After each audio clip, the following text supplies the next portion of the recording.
It is the year 1666, and England teeters on the edge of collapse. The plague, relentless and merciless, spreads north from London. Universities shutter their doors, sending both teachers and students back to their families. Among them, a young scholar returns to the quiet fields of Lincolnshire, unaware that history is about to pivot on the solitude forced upon him. Sitting one afternoon, a cup of tea in hand, he watches an apple fall, a small, ordinary act that ignites an extraordinary chain of thought. Why should all objects be drawn towards the Earth's center?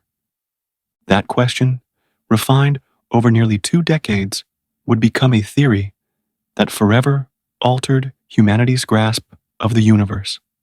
The law of universal gravitation. It was a discovery that did not just define science, but reshaped mathematics, physics, and astronomy. His name, Sir Isaac Newton, destined to be remembered as perhaps the greatest scientific mind in history. Newton's story, however, did not begin with triumph, but with frailty. Born on Christmas Day, 1642, at the manor house of Woolsthorpe, in Lincolnshire, he was premature, sickly, and so underweight that his survival seemed unlikely. His mother delayed his baptism, fearing he would not live beyond infancy. And yet, against expectation, he did. The era into which he was born was equally fragile. England was torn by civil war, religion fractured society, and the very fabric of knowledge itself was being tested by forces of discovery and doubt.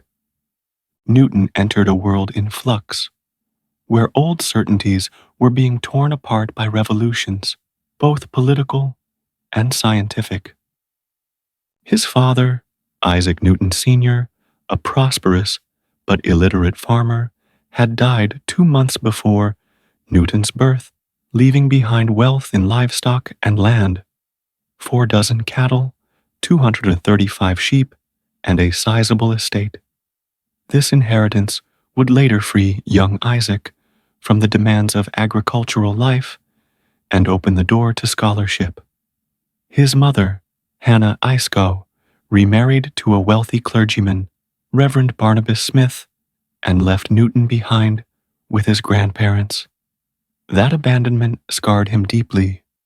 His grandfather disinherited him, his grandmother cold and distant, and his stepfather unwelcome in his memory. These childhood wounds would etch themselves into Newton's personality, forging the aloofness, mistrust, and relentless independence that defined him as a man. But Newton's genius was not shaped in isolation alone. The intellectual winds of Europe had been shifting for over a century. The Renaissance had revived human thought, fueling advances in art, commerce, and diplomacy, but more importantly, it had sparked what would come to be known as the scientific revolution. Copernicus in Poland dared to argue that the earth revolved around the sun, shattering centuries of dogma. Kepler, Brahe, and Galileo expanded on that vision, armed with telescopes and mathematics.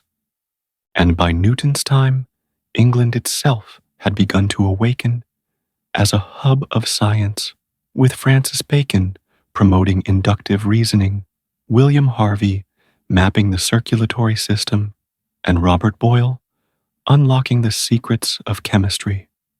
Into this crucible of upheaval and invention stepped Isaac Newton, a boy from Lincolnshire who, through solitude, genius, and obsession, would redefine humanity's place in the cosmos.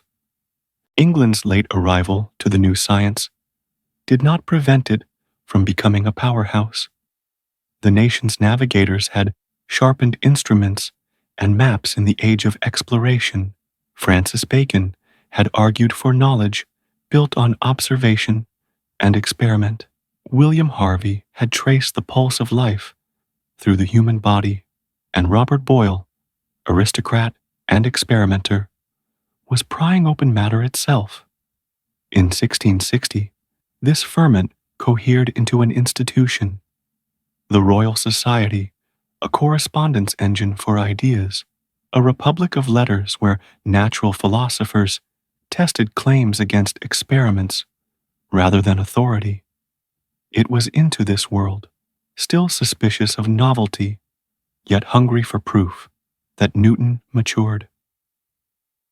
Little is recorded of his earliest years, because Newton rarely wrote about them. His stepfather died when Isaac was 10, and his mother returned to Woolsthorpe with 3 half-siblings, a rearrangement that did little to soothe old wounds.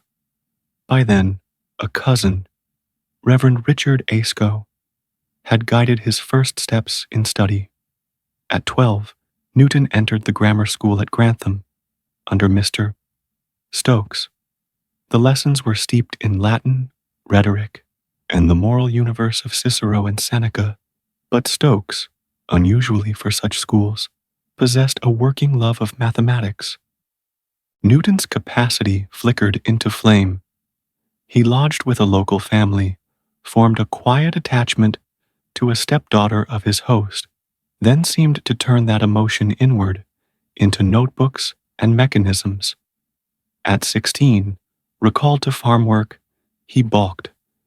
The plow could not hold him. Stokes and Ayscough intervened, steering him back to study and, eventually, to Cambridge.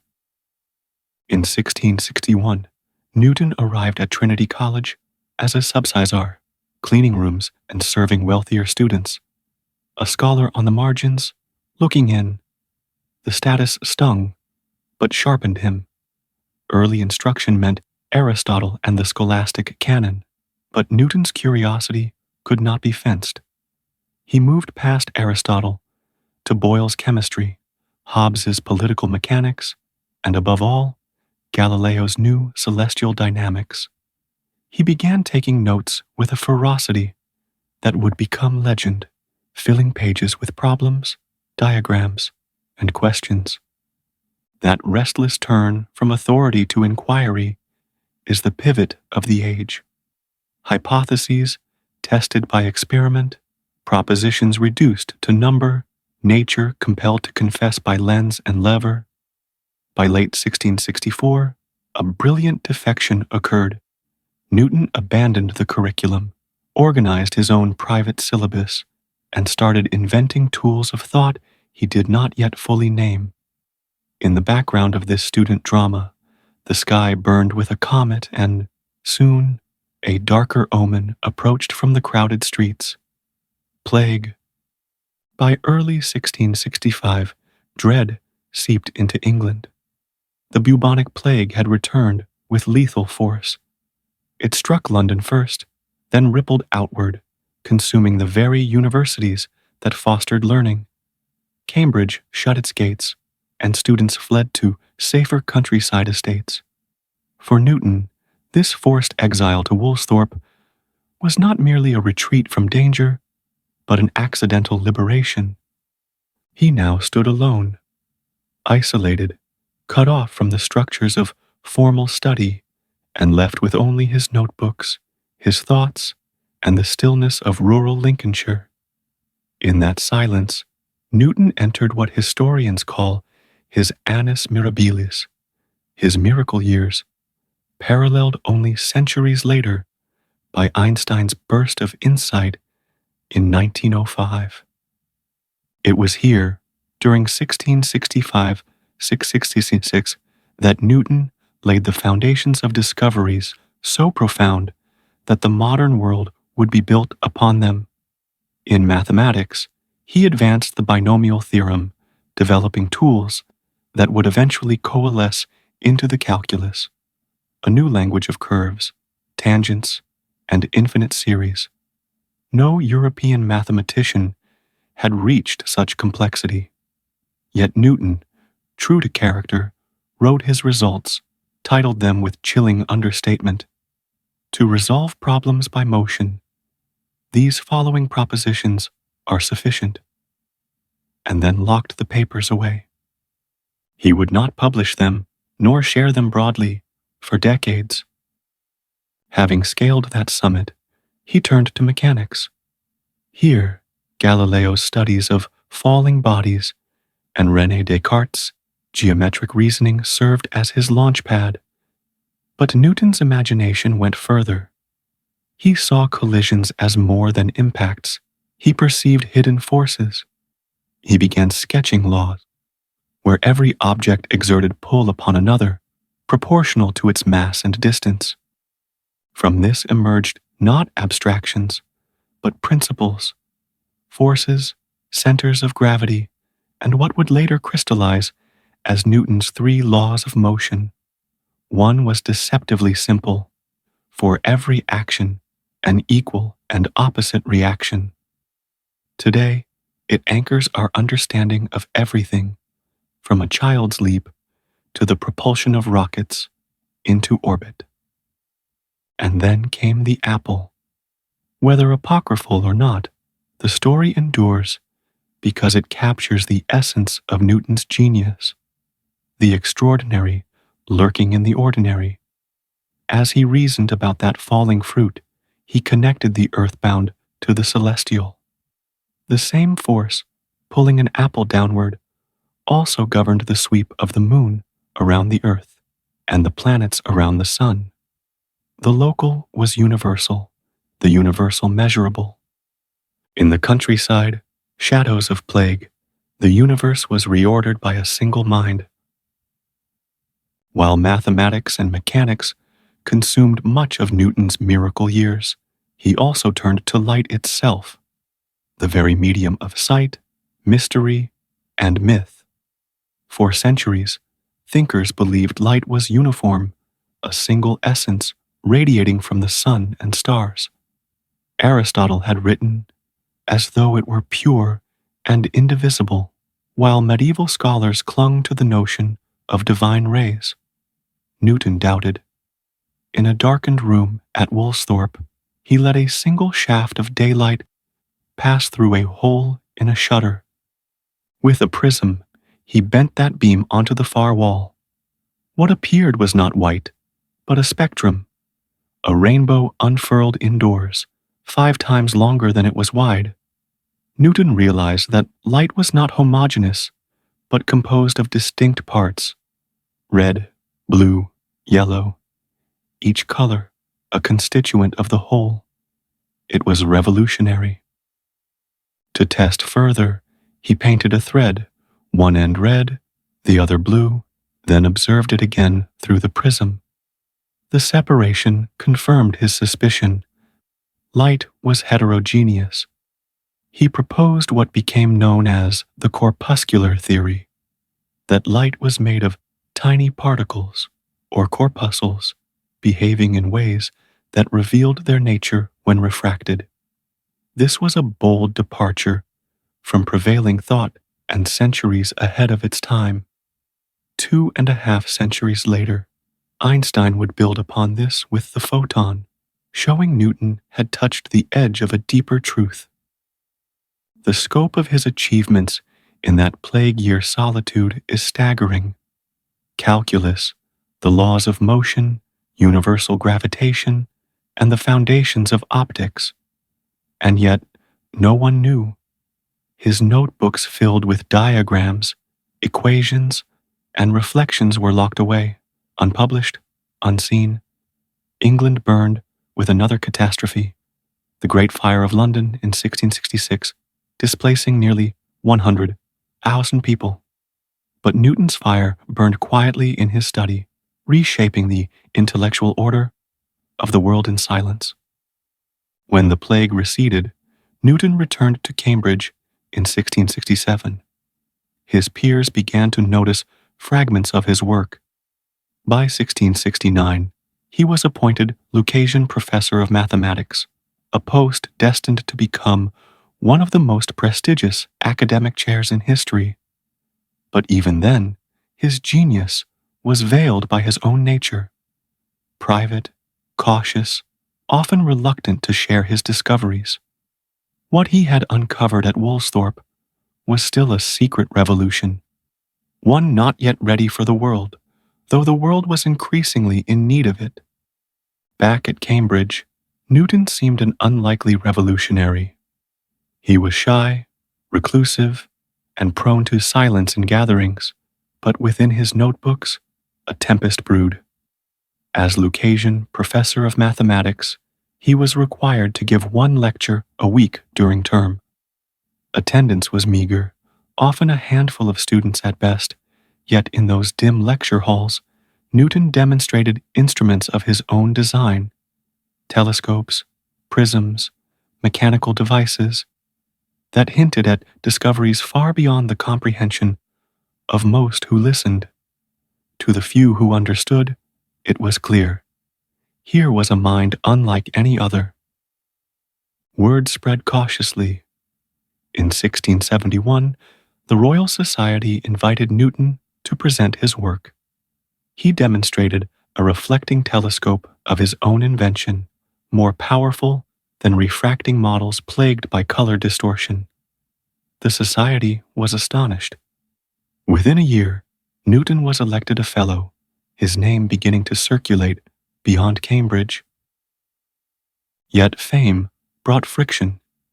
His theories of light, claiming that color was intrinsic to rays, not altered by glass, clashed with Robert Hooke, a senior member of the Society. Hooke, brilliant but combative, felt threatened. Their rivalry hardened into bitterness, shaping much of Newton's later reluctance to publish. This reluctance had consequences. Many of Newton's most remarkable findings on calculus, on infinite series, on the motion of bodies, remained tucked away, whispered only in private correspondence. A short tract on analysis circulated in 1669, enough to establish his reputation as a mathematical prodigy. But Newton hoarded his greatest insights. He distrusted the academic world, sensing criticism as personal attack, fearing theft of ideas. His aloofness was not just temperament, it was strategy for survival in a cutthroat intellectual climate. And yet, the world was changing. Europe, scarred by wars of religion, was also accelerating in discovery. Navigation demanded precision, trade demanded better measurement, and armies demanded engineering. States began to see science not as a pastime of gentlemen, but as an engine of power. In this climate, Newton's genius was no longer just academic curiosity. It was potential statecraft. The very laws of motion he derived in solitude would, within a generation, guide artillery, fortifications, and naval maneuvers. Knowledge was no longer detached from power, it was becoming its foundation. Newton, however, still seemed oblivious to politics. He buried himself in optics, in mathematics, in ceaseless experimentation. His life narrowed to study, his friendships sparse, his personal attachments almost non-existent. The boy abandoned by his mother had become a man wedded only to ideas. And as the 1670s unfolded, one question grew more urgent.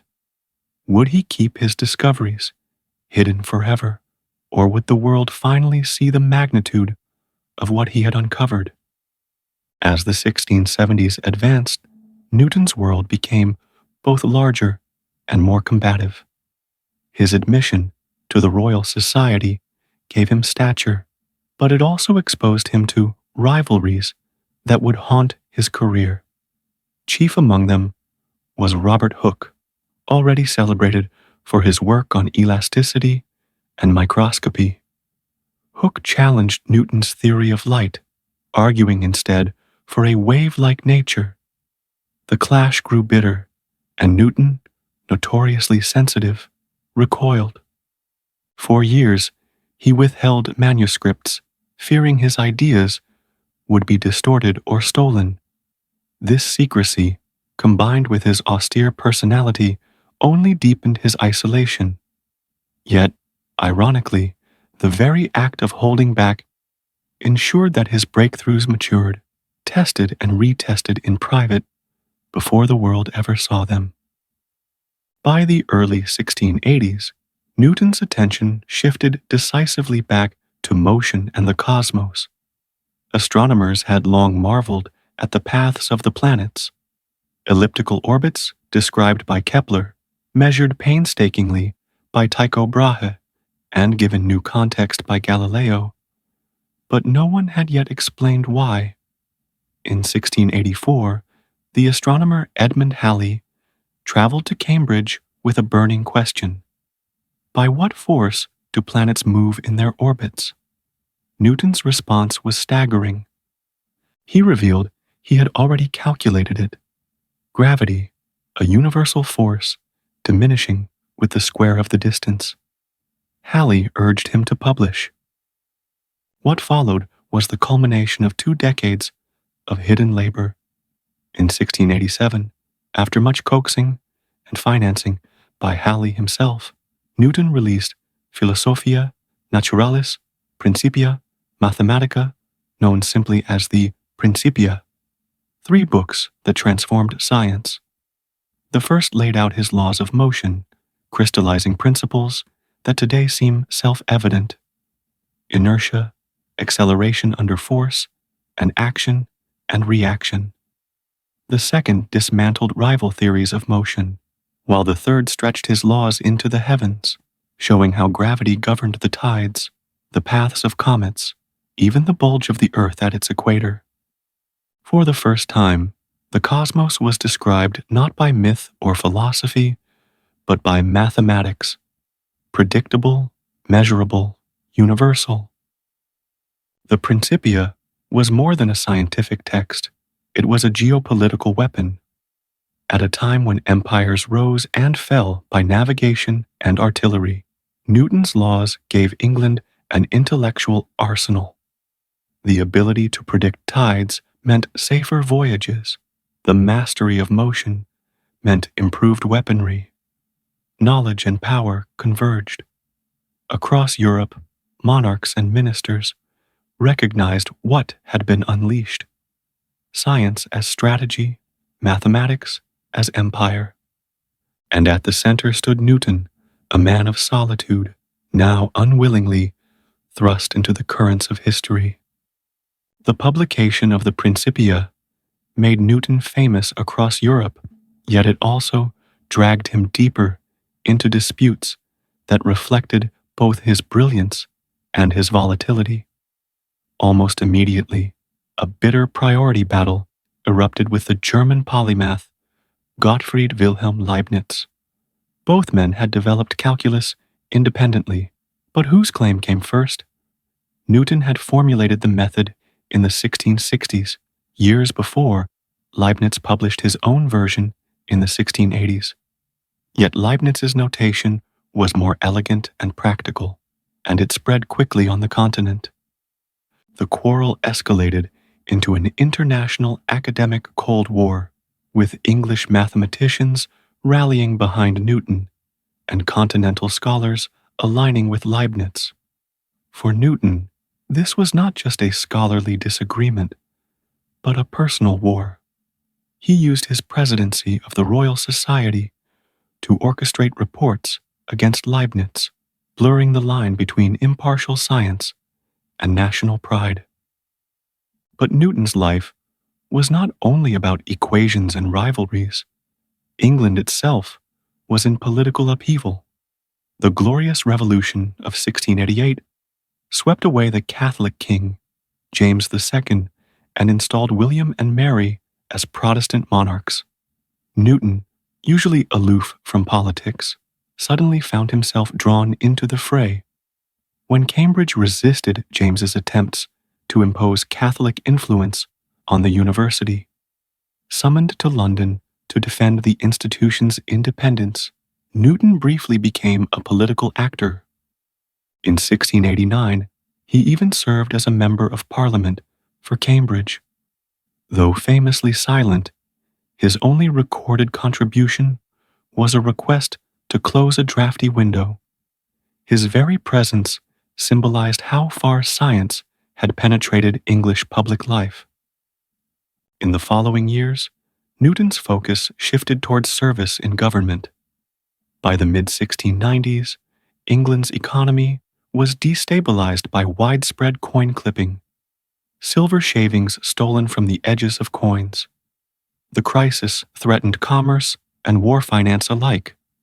Newton, now a respected figure of precision and order, was appointed Warden of the Mint in 1696, and soon after became Master of the Mint. His recoinage program was massive.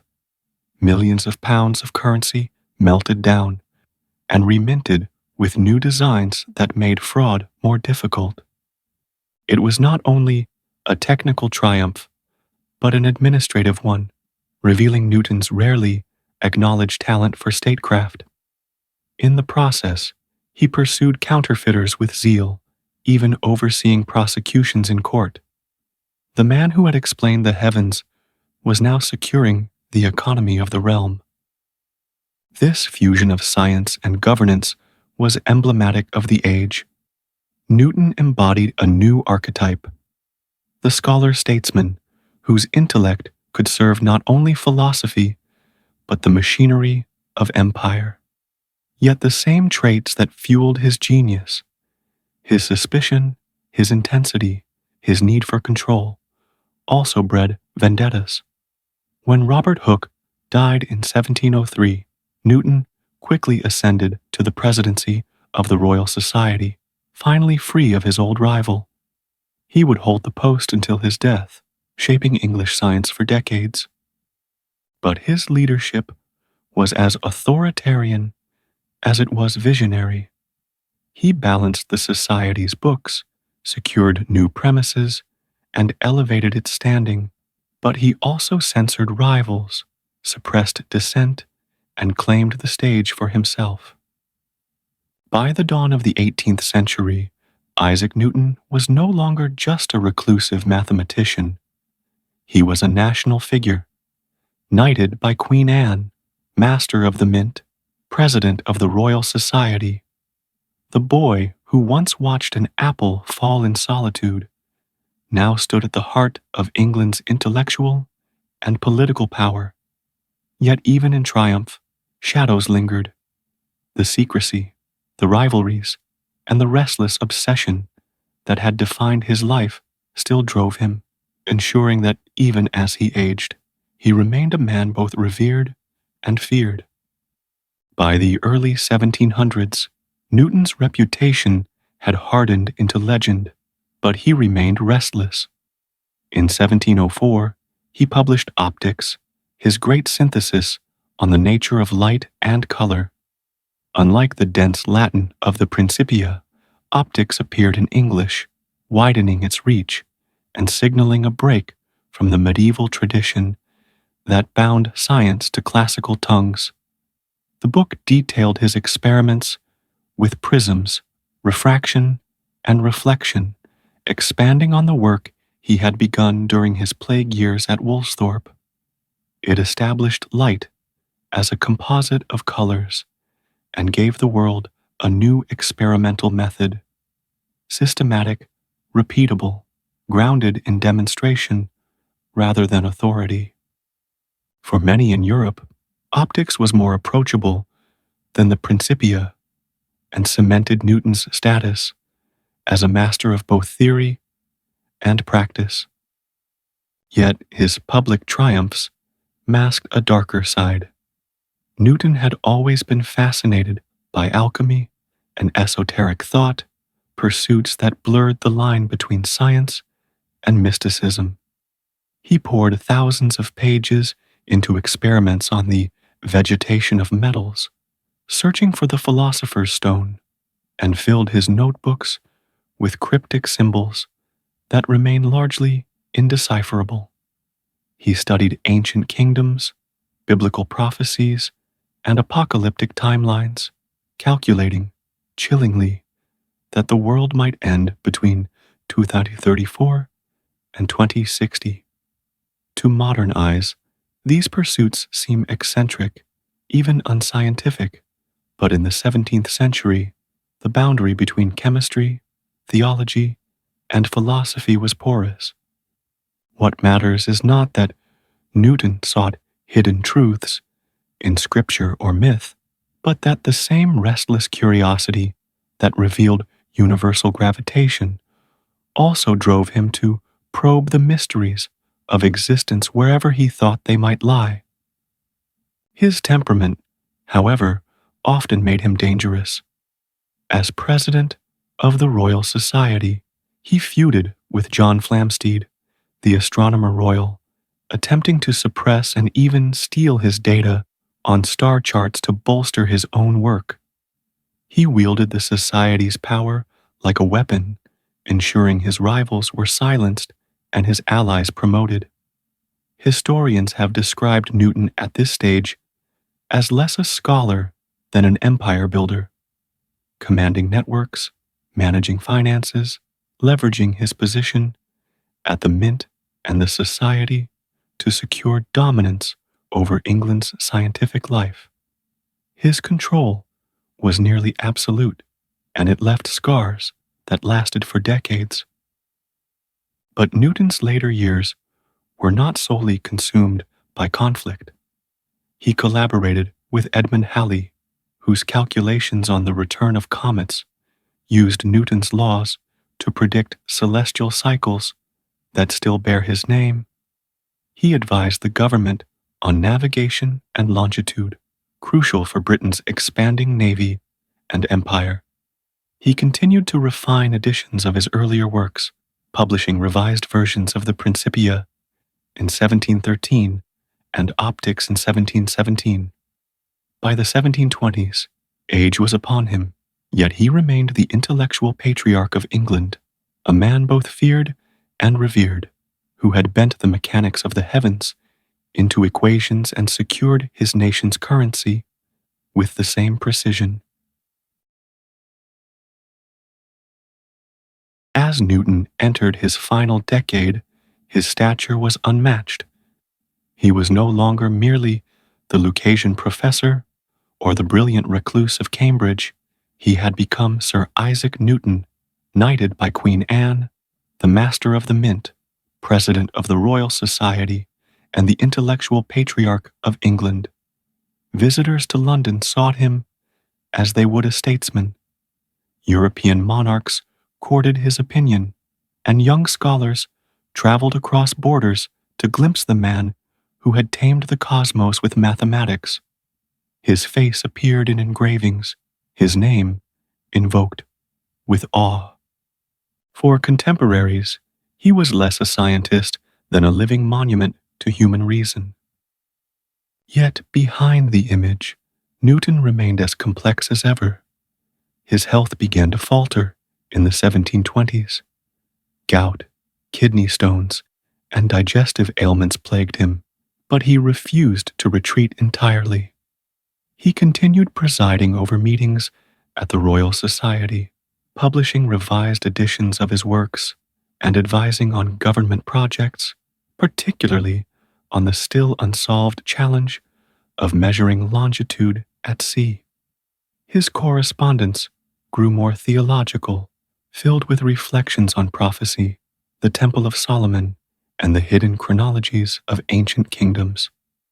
Even as he aged, his obsession with uncovering divine patterns persisted, as though he believed the cosmos was not just mechanical, but coded with secrets waiting to be unveiled. In March 1727, after one final illness, Isaac Newton died at the age of 84. His passing was treated not as the death of a scholar, but as the departure of a statesman. He was buried in Westminster Abbey, an honor typically reserved for monarchs and nobles. Pallbearers included dukes and earls, the great families of England paying homage to a farmer's son from Lincolnshire who had risen to sit among them. His funeral was a state occasion, a symbolic recognition that the authority of knowledge had become as mighty as that of kings. The legacy Newton left was staggering. In his lifetime, he had transformed mathematics, codified the laws of motion, revealed the universal pull of gravity, and redefined optics. He had reorganized England's currency, reshaped the Royal Society, and infused science with national prestige. But perhaps his greatest gift was methodological, the idea that nature could be explained not through dogma or speculation, but through observation, reasoning, and proof. In an age of superstition and war, he had proven that human intellect could master the heavens themselves. In the centuries since his death, Newton's influence has loomed like a mountain over the landscape of science. To Enlightenment thinkers of the 18th century, he was proof that reason could unlock creation itself. Voltaire carried Newton's ideas to France, framing him as the exemplar of rational thought against dogma. Across Europe, engineers, astronomers, and philosophers built upon his methods, translating the mechanics of the heavens into the mechanics of industry. The Newtonian worldview, predictable, calculable, universal, became the intellectual scaffolding of the modern West. Yet history has not left his work untouched. In the 20th century, Einstein's theory of relativity revealed cracks in Newton's framework, showing that gravity was not an invisible force acting at a distance but the curvature of space-time itself. Later, quantum mechanics pushed further, exposing realms where Newton's clockwork universe seemed to falter. Some critics called Newton wrong, but this misses the deeper truth. His theories were stepping stones, vital approximations that carried humanity across the river of ignorance to a new shore. Without Newton, there could be no Einstein, no quantum theory, no Large Hadron Collider probing the fabric of reality. Science is not the story of perfection, but of progress, and Newton was one of its greatest accelerators. Even his flaws are instructive. His secrecy, paranoia, and ruthless rivalries remind us that genius is never simple. His immersion in alchemy and prophecy shows how blurred the boundaries were between science and mysticism in his age. And yet, through this mixture of brilliance and obsession, he distilled discoveries that endure. As Stephen Hawking once declared, the Principia remains the single most important book ever written on the physical sciences, a work that still anchors our understanding 3 centuries later. Isaac Newton's life is not just the story of one man's genius, it is the story of how knowledge itself became power. Born frail and abandoned in rural England, he rose to reshape the universe in equations and, in doing so, transformed his nation into a global leader of science and empire. He revealed that the same laws governing an apple's fall guided the planets in their orbits, a truth so simple and yet so profound that it rewrote humanity's place in the cosmos. Newton was not just a scientist. He was a force of history, a bridge between the age of superstition and the age of reason, a man whose shadow still stretches across every field of modern science.